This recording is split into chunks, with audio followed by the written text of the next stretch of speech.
14 June 2020 বিকেলের দিকে বলিউডের নতুন প্রজন্মের অন্যতম জনপ্রিয় অভিনেতা সুশান্ত সিং রাজপুতের মৃত্যুর খবরটি আসে। মুম্বাইয়ে সুশান্তের বাড়ি থেকে তার ঝুলন্ত মরদেহ উদ্ধার করে পুলিশ। অনেকে এটাকে আত্মহত্যা বললেও মৃত্যুর সুনির্দিষ্ট কারণ জানা যায়নি। এই খবরে পুরো বলিউড যেন শোকে স্তব্ধ হয়ে গেছে। 34 বছর বয়সী এই বলিউড অভিনেতা বেশ কিছুদিন ধরে মানসিক বিষণ্ণতায় ভুগছিলেন বলে জানা গেছে। সিনেমা জগতে প্রবেশের আগে টিভি ও থিয়েটারে জনপ্রিয় চেহারা ছিলেন সুশান্ত। ইঞ্জিনিয়ারিং নিয়ে পড়ালেখার সময় থিয়েটারের দিকে ঝুঁকেন তিনি, নাচও শেখেন। কিস দেশ মে হ্যায় মেরা দিল এই সিরিয়াল দিয়ে টিভি জগতে তার প্রবেশ হলেও পবিত্র রিশতা নামে জনপ্রিয় এক হিন্দি টিভি সিরিয়াল করে সবার নজরে আসেন সুশান্ত।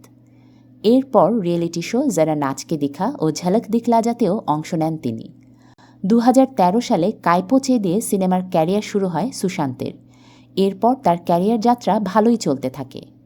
এরপর সিনেমা জগতে তার বিচরণটা ভালোই ছিল। আমির খানের সুপারহিট মুভি পিকেতেও কাজ করেছিলেন সুশান্ত।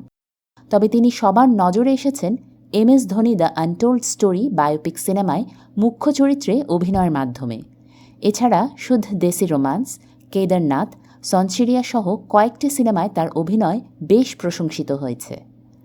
সবশেষ ছিচড়ে ছবিতে অভিনয় করে বেশ খ্যাতি কুড়িয়েছেন তরুণ এই অভিনেতা। এই সিনেমার মূল বার্তাই ছিল আত্মহত্যার বিরুদ্ধে, জীবনের ইতিবাচক দিকগুলোর প্রতি মনোযোগ দেওয়াকে ঘিরে।